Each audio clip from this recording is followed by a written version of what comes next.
Hey there, comic fans. You're watching Comic Yahud, and today, we're kicking off Chapter 7 of Tintin and the Dark Island.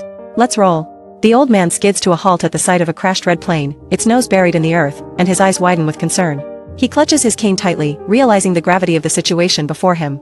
Nearby, Tintin is seen struggling to get out of a patch of brambles, his clothes torn and his face visibly scratched. A voice from the plane calls out to check on him, while the old man expresses sympathy for Tintin's plight. The old man approaches Tintin and offers him shelter and new clothes, gesturing kindly towards his nearby house. Tintin, looking relieved and grateful, nods in agreement as he stands up, brushing off the dirt. As Tintin and the old man walk together, a friend joins them, commenting on how close a call it was. Tintin agrees, his voice filled with relief, as Snowy trots alongside them, his ears perked up. The trio pauses outside the old man's cottage as one of the men points to the sky, mentioning the sound of a plane. Tintin advises that the mist will prevent them from seeing it, a note of concern in his voice. Above the mist, a yellow biplane cuts through the sky, its engine humming steadily. The plane's presence adds an unexpected element to their otherwise quiet moment. Thompson and Thompson sit inside the yellow biplane, urging the pilot to land immediately. The pilot, visibly stressed, admits his lack of landing skills, adding to the growing tension. The biplane sways wildly as one of the detectives shouts at the pilot, warning him to keep his hands on the controls. The aircraft's erratic motion causes panic among the passengers. Finally, the plane stabilizes, and Thompson expresses his relief, believing they narrowly escaped disaster. Thompson echoes his sentiment, grateful that both their lives were spared. As they enter the warm, rustic cottage, an elderly man cheerfully welcomes Tintin and his companion inside, opening the door wide for them. Snowy rushes in first, his curiosity piqued by the new surroundings. The elderly man gestures with a friendly smile, assuring Tintin that everything he needs is in the other room, prompting Tintin to thank him sincerely. Meanwhile, Snowy looks around, puzzled by something unseen. The elderly man, still cheerful, calls out to Tintin, affirming that all is well as he waits for their response. Tintin answers back, agreeing to come down, adding a sense of anticipation to the cozy setting. Tintin, donning a cheerful expression and a traditional Scottish outfit, steps confidently into the room, calling out with a sense of excitement. His eyes are bright with curiosity as he looks around. His expression quickly shifts to one of surprise as he notices something unexpected in the room. The shelves are bare, and he can't help but gasp at the unexpected sight. Tintin's gaze lands on Snowy, who is mischievously lapping up spilled whiskey from a small barrel. With a mix of exasperation and fondness, Tintin scolds Snowy for being up to his old tricks again. Tintin firmly holds Snowy, scolding him for his antics, while a couple of onlookers chuckle at the dog's mischief. Tintin watches, shaking his head, promising that Snowy will learn his lesson about indulging in whiskey. As the night deepens, a friend suggests they stay over due to the late hour, and Tintin graciously accepts the offer with gratitude. The warmth of the invitation brings a sense of relief and camaraderie among them. The next morning, Tintin listens intently to the news about a dense fog causing accidents across the British Isles. He sits at the table, pondering the events of the night as the world outside emerges from the misty chaos. Tintin hears about a plane wreckage found off the Scottish coast, with no survivors. His face reflects concern and determination as he absorbs the grim news. The pilot expresses his sadness over the crash, recognizing the plane's registration. Tintin, still skeptical, insists on going to Kiltalk to investigate further. Determined, Tintin receives directions from the old man, who advises him to follow the glen path to Kiltalk. With a quick nod of thanks, he sets off on his journey with Snowy by his side. Tintin strides along the rocky path, acknowledging the long 15-mile trek ahead to reach Kiltalk before nightfall. Snowy trots beside him, eager and full of energy. As they continue, the landscape opens up to vast, rugged hills and a gentle stream, the tranquility masking any underlying challenges. Tintin walks determinedly, his eyes scanning the path ahead while Snowy sniffs curiously at the ground. Suddenly, Snowy halts, his attention captured by a wild rabbit unexpected in the distance. With a startled bark, he signals to Tintin, who quickly turns to see what has caught his loyal companion's eye. Tintin calls out urgently to Snowy, who is enthusiastically chasing after a startled rabbit through the rocky landscape. Snowy barks wildly, clearly thrilled by the pursuit. The chase continues down a steep hill, with Snowy staying hot on the rabbit's tail, his barks echoing through the valley. The rocky terrain proves challenging, but Snowy is undeterred in his spirited pursuit. Suddenly, Snowy loses his footing on the uneven ground and tumbles head over heels down the hill. The world spins around him as rocks and dirt fly in all directions. Snowy finds himself caught in a whirlwind of chaos, tumbling helplessly down the rocky hillside, his limbs flailing wildly. The sky and earth blur together as he plummets, his small body bouncing off the unforgiving terrain. Finally coming to a halt, Snowy lands with a jarring thud into a thick patch of prickly bushes, letting out a startled yelp.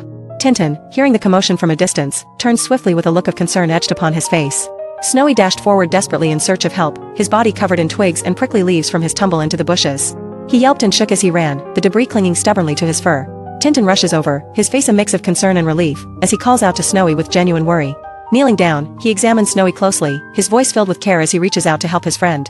Gently brushing the thistles from Snowy's fur, Tintin chuckles softly, questioning how such an unfortunate incident happened. Snowy, still looking sheepish, stands patiently, grateful for Tintin's help and attention.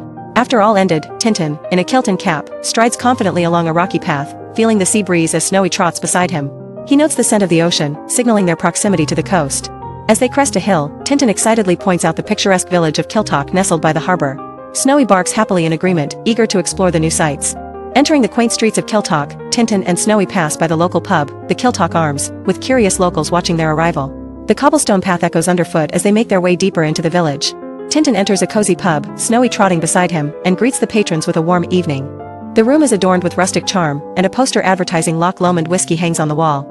Approaching the bar, Tintin asks the bartender if he can stay the night, to which the man, polishing a glass, readily agrees. Snowy barks excitedly, his tail wagging at the prospect of a warm place to rest.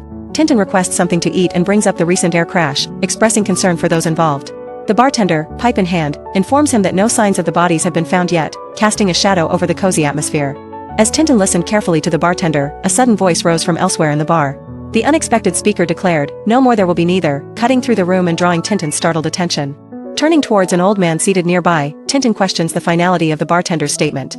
The old man, his face set in a grim expression, curtly responds with an emphatic "never," leaving Tintin puzzled and eager for answers. The old man, with a knowing grin, teases Tintin for his lack of local knowledge, hinting at something ominous known as the Beast.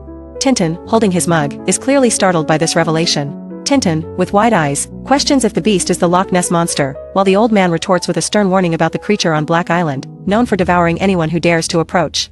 The mention of the ruins of Craig Dewey adds a chilling quiet between them.